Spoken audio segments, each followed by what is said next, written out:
अगर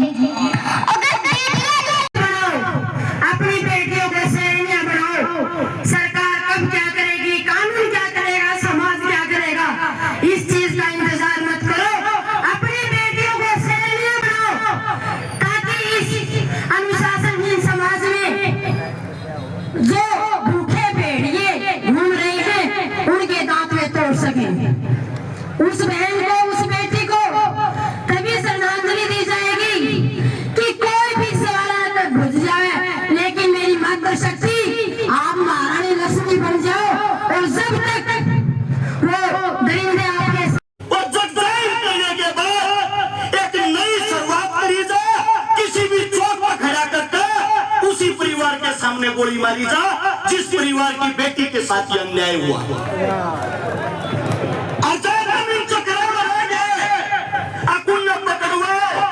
देखो सरकार और प्रशासन ऐसी चीज होती है कि इसे 4-5 जने न खाकर ठोक देंगे और थारे भी दिल में संतुष्टि मिल जाएगी गोली मार दी।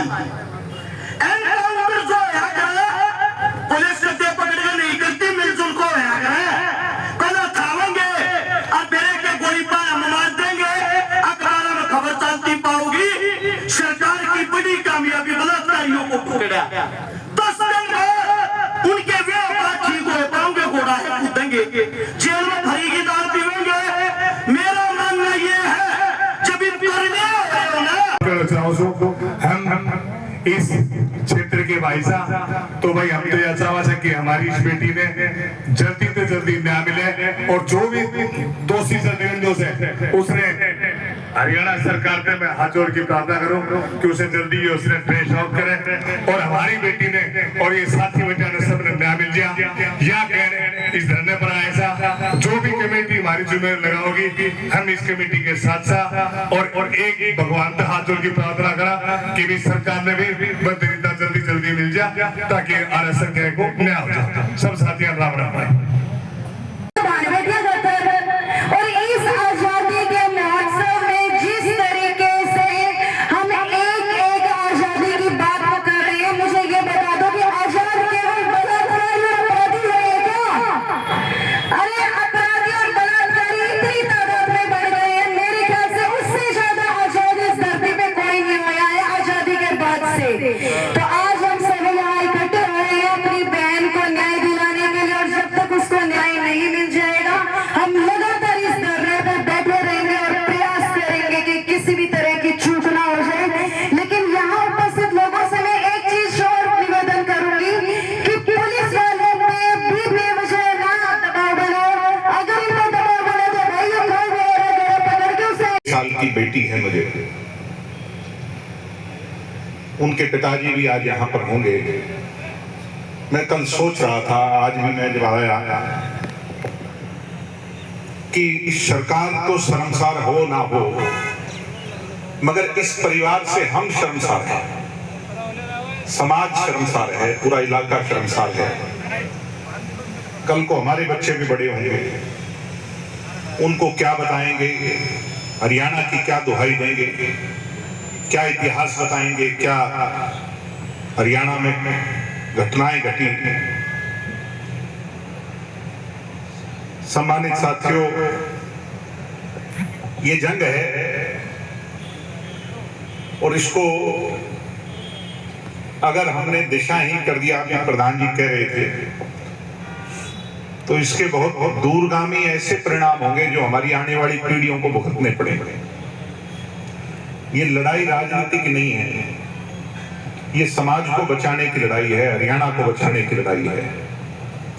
आप सबसे हाथ जोड़ के गुजारिश करूंगा कि इसको दिशाहीन मत होने देना, सही दिशा में आगे बढ़कर वो रूह, वो आत्मा जो हमारे बीच में से चली गई, परमात्मा उसने अपने चरणों में स्थान दे और इस परिवार को न्याय दिलाने का काम करना। ये ज्यादा सब हम इसलिए इकट्ठे हुए हैं। हमने जैसे कार्यकारिणी बना रखी है, जो यहाँ पे संचालन समिति है, उसके हिसाब से चलते हुए मैं सबसे यही अनुरोध करता हूँ कि जब तक हमारी बहन, हमारी बेटिया को न्याय नहीं मिल जाता है, हमारा धरना ऐसे ही जारी रहेगा और हम सरकार के ऊपर प्रभाव बनाते रहेंगे। एक चीज आप ये बात सोच के चलना कि कहते हैं कहावत में कि जब तक ये जो है सरकार भी जूते की यार होगी है, और जब तक हम प्रेशर नहीं बनाएंगे सरकार इसके ऊपर ज्यादा से ज्यादा तवज्जो नहीं देगी, थोड़ा बहुत तवज्जो देती रहेगी, उससे फर्क नहीं पड़ता। हमारा काम है सरकार के ऊपर शांतिपूर्वक तरीके से जैसे कार्यकारिणी बोलता है बोलती है उसके ऊपर हमने लेकर के चलना है।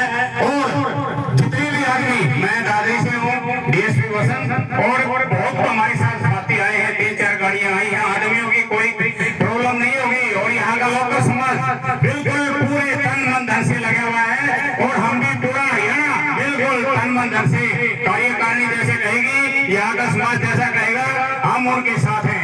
और मैं इसको ज्यादा ना बोलते सिर्फ यही कहना चाहता हूँ कि कार्यकारिणी ने जो बनाए हैं नियम के हिसाब से चलते हुए, क्योंकि अगर सबके अपने अपने नियम हो जाएंगे, किसी भाई ने जाम कर दिया, किसी भाई कुछ बोल रहा नहीं, उस हिसाब से फिर हमारा सरकार वो जो धरना है वो कामयाब नहीं हो पाएगा। हमें कार्यकारिणी के हिसाब से हमारे सभी भाई और बहनों, नौजवान साथियों और प्यारे दोस्तों, बहुत ही अफसोस है कि आज हम सब एक ऐसे दुखद घटना और एक क्रूर एक बहन की हुई हत्या के उपलक्ष्य में यहाँ पर एकत्रित हुए। सरकारें बनाई जाती हैं देश और प्रदेश में शांति, संयम और सुरक्षा देने के लिए, जहाँ हर मिनट, हर पल, हर सेकंड जहाँ बलात्कार, हत्या और किडनैपिंग के माहौल में चारों तरफ देखने के लिए मिलता, इससे अंदाजा लगा सकते हैं कि सरकार किस तरफ जा रही है और हमारा समाज और हम कहाँ पहुंच रहे हैं। दोस्तों, मैं तो इतना ही कहना चाहता हूँ कि हमारी बहन के साथ जो कुछ हुआ वो शायद सरकार भूल गई कि समाज के अंदर सबसे बड़ी संरचना इस दुनिया के अंदर हुई है तो माँ से। वो माँ, वो बहन जो अपने बच्चों को खुद भूखी रह करके पालन करती हैं, खुद गिले में रहकर सूखे में रखती हैं, और जब कहा जाता है कि दुनिया में चाहे कोई कितना ही बड़ी व्यक्ति क्यों नहीं हो, हर व्यक्ति के पीछे there is a woman behind every great man, और वो यही नजरिया है। जब हमारी बहनों के साथ ये होगा अत्याचार और इतनी क्रूरतापूर्ण होगा, तो उसके बाद आप समझ सकते हैं कि आगे आने वाले भविष्य हमारे बच्चों के लिए क्या होगा। अपनी कलम के माध्यम से, अपनी कलम के माध्यम से, अपनी वाणी के माध्यम से मनीषा गांधी के लिए इंसाफ की गुहार लगाई है। एकजुट होकर के हम सबको ये लड़ाई इस तरीके से लड़नी है कि हम जिस उद्देश्य के लिए यहाँ पर एकत्रित हुए वो उद्देश्य हमारा 100% कामयाब रहे। इन्हीं बातों के साथ मैं संविधान का धन्यवाद करता हूँ।